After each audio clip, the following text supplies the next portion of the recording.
श्री कृष्ण जन्मभूमि व साई ईदगाह मामले से जुड़े दो वादों पर हुई सुनवाई। कोर्ट कमीशन की एडवोकेट महेंद्र प्रताप सिंह की रिवीजन याचिका पर हुई सुनवाई। आज की सुनवाई में एडवोकेट महेंद्र प्रताप सिंह ने शाही ईदगाह में हिंदू प्रतीक चिन्हों के साक्ष्य किए प्रस्तुत। रिवीजन याचिका में सभी पक्षों की बहस हुई पूर्ण। 16 फरवरी एडवोकेट महेंद्र प्रताप सिंह की रिवीजन याचिका पर आदेश के लिए मुकर्रर। एडवोकेट महेंद्र प्रताप सिंह की कोर्ट कमीशन की रिवीजन याचिका पर कोर्ट में हुई सुनवाई। मामले से जुड़े सभी पक्षों ने अपनी दलीलें अदालत के समक्ष रखी। याचिकाकर्ता की तरफ से शाही ईदगाह में हिंदू धर्म के प्रतीक चिन्हों के साक्ष्य प्रस्तुत किए गए। वहीं मुस्लिम पक्ष ने 7 रूल 11 के तहत मामले की सुनवाई किए जाने के पक्ष में अपनी दलील दी। अदालत ने दोनों पक्षों की दलीलें सुनते हुए फैसले के लिए 16 फरवरी की तारीख मुकर्रर की है। वहीं मनीष यादव की याचिका पर भी अदालत में सुनवाई हुई। हालांकि इस मामले में पहले ही बहस पूर्ण हो चुकी थी, लेकिन न्यायाधीश बदलने के कारण मामले में फिर से सुनवाई के लिए अगली तारीख 17 फरवरी नियत की गई है। 17 फरवरी को मनीष यादव की याचिका पर 7 रूल 11 के तहत सुनवाई की जाएगी। विषय क्या रखा गया पूरी बहस में और आप लोगों को क्या उम्मीद है? देखिए, श्री कृष्ण जन्मभूमि का ये रिवीजन माननीय न्यायालय में एडीजे 6 महोदय का चल रहा है और हम पहले दिन से कहते रहे हैं कि 7-11 का यहाँ कोई औचित्य नहीं बनता है, क्योंकि ये शाही ईदगाह पक्ष के लोगों की एक रणनीति है।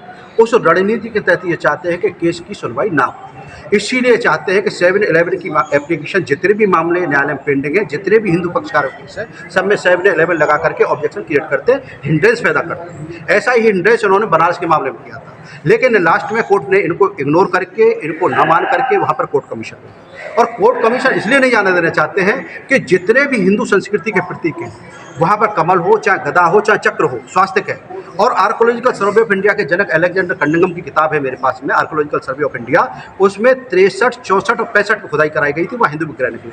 तो ये भली भांति जानते हैं कि साक्ष्य आपने कोर्ट में प्रस्तुत किया? आज प्रस्तुत किए मैंने रखे माननीय न्यायालय से। ये भली भांति जानते हैं कि अगर वहाँ पर डगिंग होगी, सर्वे जाएगा, तो सर्वे जाने पर ये तथ्य सबके सामने हैं। ये तथ्य एविडेंसेस ये महत्वपूर्ण पार्ट अदा करेंगी केस में।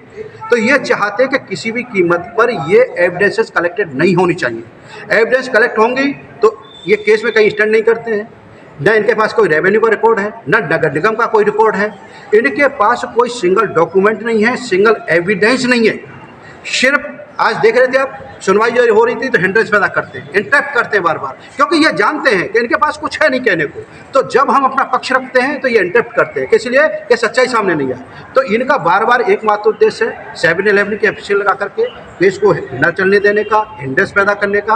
और हम चाहते हैं कि एपेक्स कोर्ट के द्वारा लोअर कोर्ट को ये डायरेक्शन किया जाए कि वहाँ पर कोर्ट कमीशन जाए। कोर्ट कमीशन जितने भी एविडेंस है जिनको कलेक्ट करके न्यायालय के समक्ष प्रस्तुत हो, जैसे कि सच्चाई सबके सामने आए, दूध का दूध सबके सामने आए। अब माननीय न्यायालय के द्वारा अग्रिम तारीख इसमें 16 फरवरी निर्धारित की गई है और ऑर्डर के लिए निर्धारित की गई 16 फरवरी को इसमें आदेश है। क्या है कि इसका नेचर क्या है, इसमें कौन कौन से पक्ष हैं और आज आपने बहस में क्या विषय रखा? देखिए, एक मुकदमा फाइल किया गया भगवान श्री कृष्ण का जहाँ पर मंदिर बना हुआ है, उस लैंड के संबंध में बेसिकली सूट फाइल हुआ था इनिशियली, और ये भक्तों की तरफ से दाखिल किया गया था। और प्रतिवादीगण जो जिसमें जिनके खिलाफ दाखिल किया वो हमारी शाही मस्जिद है, सुन्नी सेंट्रल वक्फ बोर्ड है, कृष्ण जन्म संस्थान है और कृष्ण जन्मभूमि ट्रस्ट एक बना हुआ है।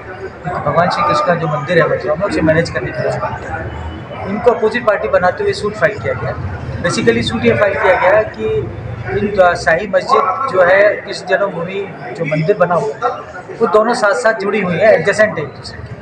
तो 1968 में कंप्रोमाइज़ हुआ था उसको यूज़ करने के पॉइंट ऑफ व्यू से, क्योंकि शाही मस्जिद के कुछ नाले पर नाले जन्म स्थान की तरफ निकले हुए थे, जिसे जन्म स्थान मानते हैं, यहाँ पर जन्मभूमि का मंदिर बना हुआ है भगवान श्री कृष्ण। तो बोले उसे मैनेज करने के लिए आप नाले पर नाले साइड में हटा लीजिए और जो आपके आने जाने का रास्ता है इसे भी बंद करके इसे टुवर्ड्स ईस्ट कर दिया जाए।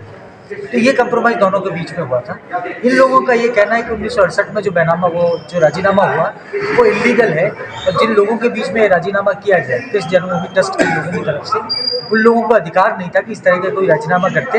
और इनका ये मानना है कि उन्होंने कोई लैंड शाही मस्जिद को दी थी उस राजीनामे के तहत, और बोले साहब उसको सेटिसाइड किया जाए। क्योंकि बेसिकली जैसा मैंने कहा, वो जो कंप्रोमाइज़ हुआ था वो केवल यूज़ ऑफ द लैंड के पॉइंट ऑफ व्यू से था कि हमारी शाही मस्जिद के नाले पर नाले जो इस तरफ निकले हुए हैं, उस साइड में जो सीढ़ियाँ निकली हुई थी बहुत पहले, आप लोगों ने शायद देखा भी होगा, कि इनको बंद कर दिया जाए। इस पूरे प्रेमिसेस को कृष्ण जन्मभूमि के रूप में इस्तेमाल होता रहेगा। ये शाही मस्जिद एज इट इज अपनी जगह रहेगी और उसे चौकोर कर लिया जाएगा और उसका मेन रास्ता टुवर्ड्स ईस्ट होगा। यहाँ तक तो आपने अपनी बात रखी, लेकिन एक इम्पॉर्टेंट क्वेश्चन ये है कि आप लोगों को अमीन सर्वे से ऐतराज किया है। मैं आपको बेसिकली देखिए, अमीन कमीशन का जो पर्पस होता है in the I of law, आप लोगों को तो जनरल टर्म में लगता है कि सब मौके का निरीक्षण हो जाए, लेकिन as far as law is concern अमीन कमीशन केवल उस मुकदमे में जारी हो सकता है। सबसे पहले तो उन्हें ये सिद्ध करना पड़ेगा कि वो मुकदमा उनका चलने लायक है अथवा नहीं, क्योंकि मुकदमे के अंदर ही अमीन कमीशन जारी होता है। अगर मुकदमा चलने लायक नहीं है, बार्ड है या एक्सेप्टेबल नहीं है, तो उसमें कोई भी इंटरलॉकेटरी कमीशन रिपोर्ट या कोई भी इंटरलॉकेटरी ऑर्डर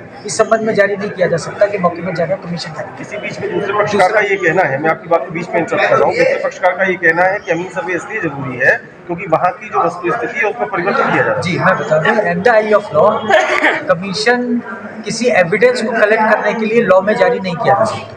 सबसे पहले आपको ये बताना पड़ेगा कि वास्तव में जिस लैंड के संबंध में आप कमीशन चाह रहे हैं उस प्रॉपर्टी में आपका कोई राइट है, कोई ऑनरशिप है, कोई टाइटल है, या वो आपकी कब्जे की जगह रहेगी। इनका तो ये प्रेजम्पशन है कि साहब ये जो ज़मीन है शाही मस्जिद, ये 13.37 एकड़ ज़मीन जिस पर कृष्ण भगवान का मंदिर बना स्थान बनने के बाद, तो जो बिल्कुल एक्सेप्टेबल नहीं है, ना तो इस संबंध में उनके पास कोई डॉक्यूमेंट्री एविडेंस आज की बहस के बाद आपको क्या उम्मीद है?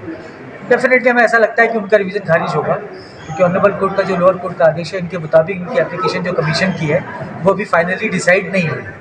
जब तक कोई चीज़ डिसाइड नहीं हो जा सकती, उसका रिवीजन और अपील अपर कोर्ट में फाइल नहीं की जा सकती, रिवीजन लाई ही नहीं करता। ऐसा है, इन्होंने एक 7-11 की दरख्वास्त की सुनवाई के लिए ट्रायल कोर्ट में ये ऑर्डर किया कि पहले वो शुरू करें, जबकि हमारी एक 74 का पेंडिंग है जिसमें कि हमने कहा है कोर्ट कमीशन जारी किया, उसका यहाँ रिवीजन था। आज बहस पूरी हो गई है, दोनों पक्षों की धर्मों में बहस हुई है, दोनों पक्षों ने अपनी कानूनी किताबें भी दी है और नज़ीरें भी पेश की हैं। माननीय न्यायालय ने 16 फरवरी ऑर्डर के लिए नियत किया। आप लोगों को आखिर 7-11 से ऐतराज क्या है? 7-11 में दो पक्ष होते हैं, एक तो यह दावा चले या न चले। अगर ये होल्ड हो जाता है कि दावा नहीं चलेगा तो हमको बहुत नुकसान होगा, फिर आगे जाना पड़ेगा। यह दावा चलेगा तो उनको नुकसान होगा, वो आगे जाना पड़ेगा। लेकिन कोई मैटर जो है डिसाइड नहीं हो पाएगा, केवल इसी दरख्वास्त में ही चलता है कि दावा चले या नहीं चले। आज न्यायालय के अंदर बहुत ही गर्मा गर्मी के माहौल में न्यायालय के द्वारा दिनांक 17/2/2023 नियत कर दी गई है।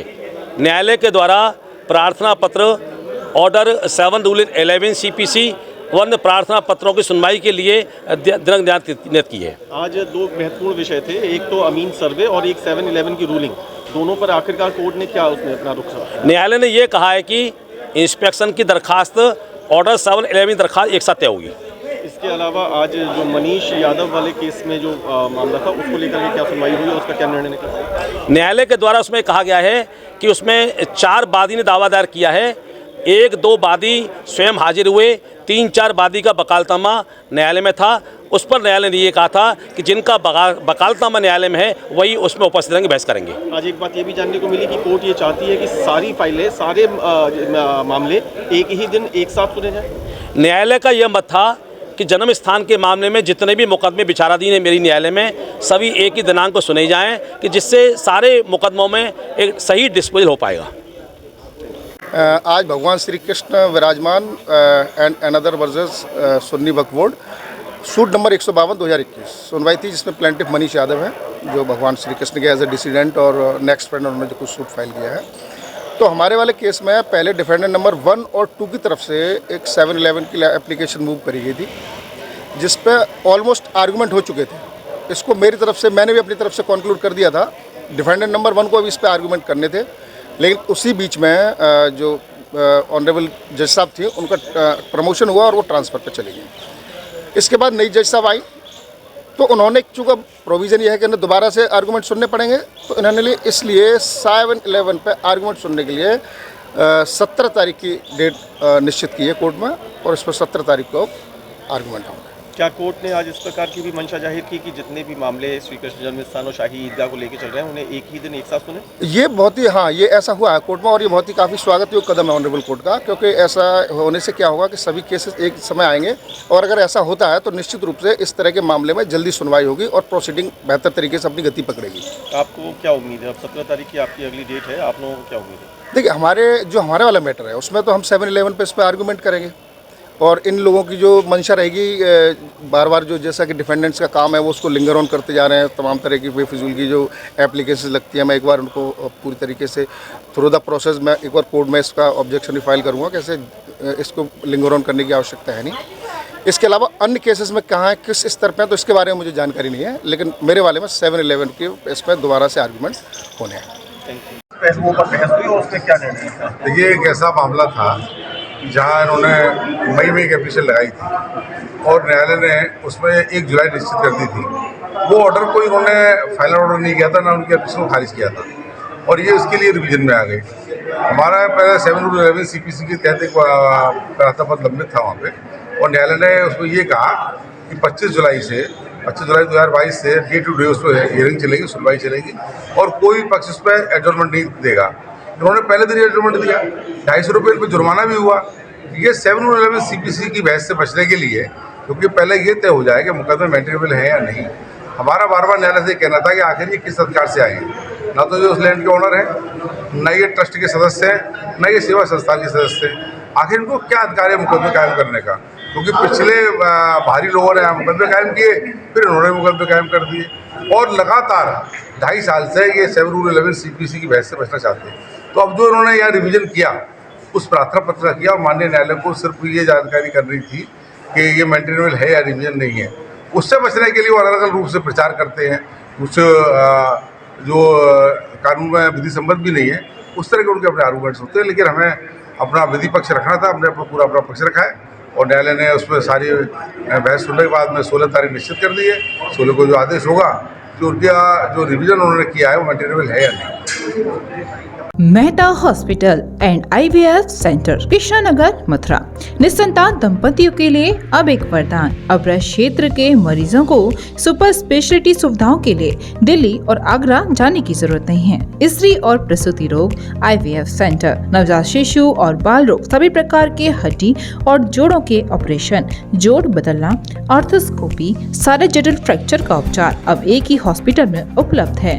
अत्याधुनिक अल्ट्रासाउंड मशीनें, लेप्रोस्कोप, इक्यूविलेटर, नेमोलाइजर, modular operation theatre, pathology lab जैसी आधुनिक सुविधाएं मेहता हॉस्पिटल में ही उपलब्ध हैं। मेहता हॉस्पिटल, कृष्णानगर, मथुरा।